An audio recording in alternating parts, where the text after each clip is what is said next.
Welcome back to my vlog. Hello everyone. It's Friday. As you can see, mag-isa lang ako today. Kasi may overtime yung usually nakasama ko sa trabaho. And of course, because I had a stressed week because of work. In overtime, I decided to unwind. So I bought matcha and truffle near the apartment. Masarap dito. Second time ko ata dito. And mag-isa lang ako. Ang ganda lang ng vibe kasi walang tao dun sa store and napakatahimik ng paligid. Ganitong malamig yung panahon. Patapos na kasi yung winter halos dito sa Korea. Sobrang lamig kapag ganito pala. First time ko na makaranas ng winter sa tanang buhay ko, and I could say na maganda yung experience niya. Sobrang lamig lang. Though nagugustuhan ko naman yung malamig na weather. Siyempre, compared naman sa init ng Pinas. Pero masaya sa Pinas. Ayan na nga. So, siyempre, kailangan natin mag-review. Ang daming pinag-aaralan sa trabaho, lalo na medical devices, medical tissues,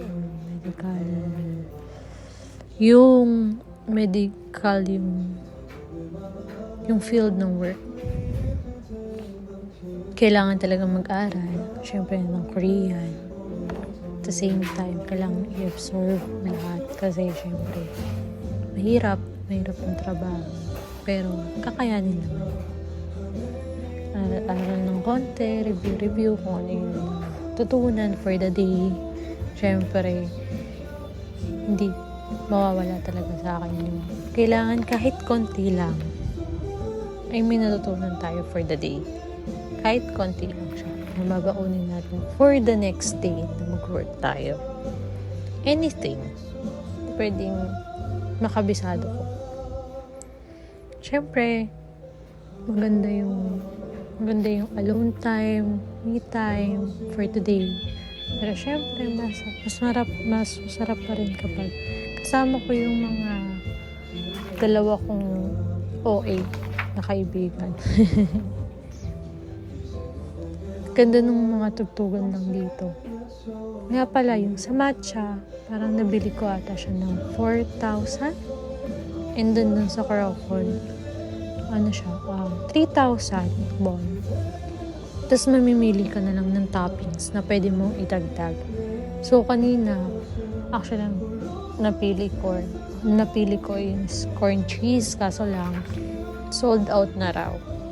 So chinisun yate, tapos nag-order na lang ako ulit. Ganun yung ganap kanina. At nagulat ako na yung butter sa Crawford is may kasama palang pat. Yung pat is red beet siya dito sa Korea. Masarap naman, matamis. Masarap din yung matcha niya. Saka maganda yung vibe. Na-enjoy ko yung vibe dito kasi tamang sound trip lang, tamang gusto mo lang ng tahimik na lugar para makapag-isip-isip ka, masettle mo yung mga nangyari for this week, makapagpasalamat kay Lord sa lahat ng blessing. Malakas pa rin tayo, binibigyan niya pa rin tayo ng blessings, yung pagising sa umaga, yung safe yung pamilya mo, yung may work ka pa rin aasahan kinabukasan. That's really a blessing. Yung may kinakain ka, kahit na hindi lang isa, dalawa, o 3 beses ka kumakain sa isang araw, that's really a blessing to me. Yung gumising ka lang sa umaga, that's really a blessing eh. Yung makita mo lang yung paligid mo, yung creation ni Lord. That's really a blessing. Siyempre, sort mo yung mga things na yun na dapat ipagpasalamat for the whole week na nangyari. Siyempre, hindi natin pwedeng kalimutan si Lord. Lord is really the center of my life.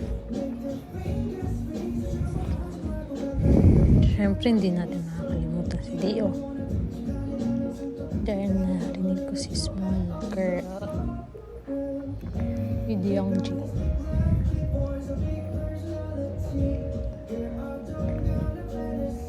Sana kayo din makapag-unwind din kayo minsan. Hindi pwede puro trabaho lang. Hindi pwedeng puro aral lang. Kailangan din ng time for yourself.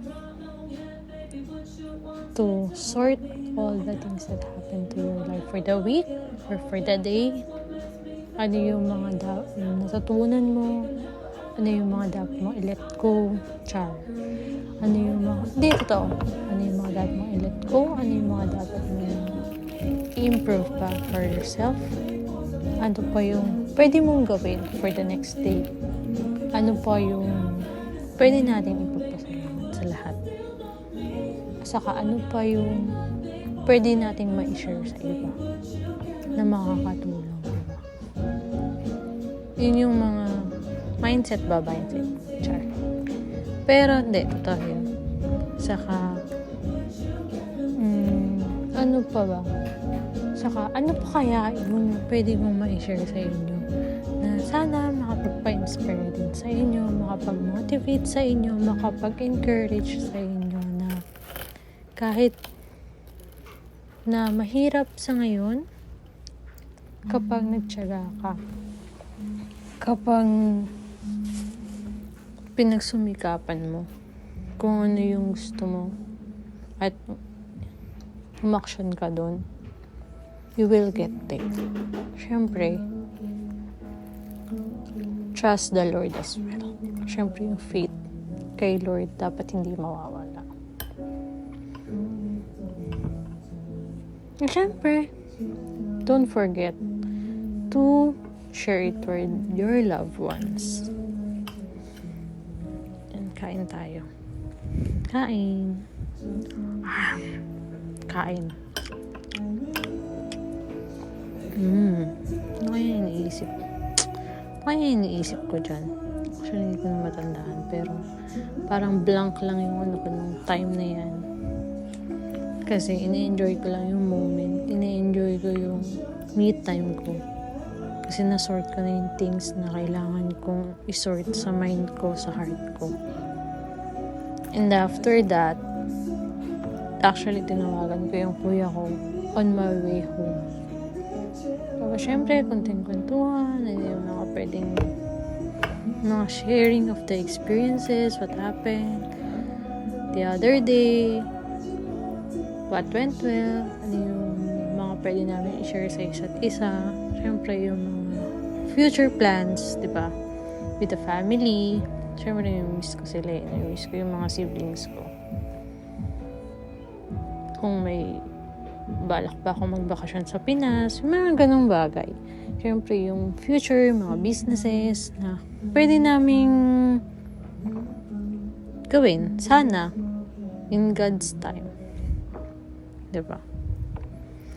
And guys, don't forget to subscribe in my channel, Log in Your Smile. And don't forget to watch this video. And sana, patuloy niyo po akong i-support sa aking channel. Thank you guys for watching. Bye-bye!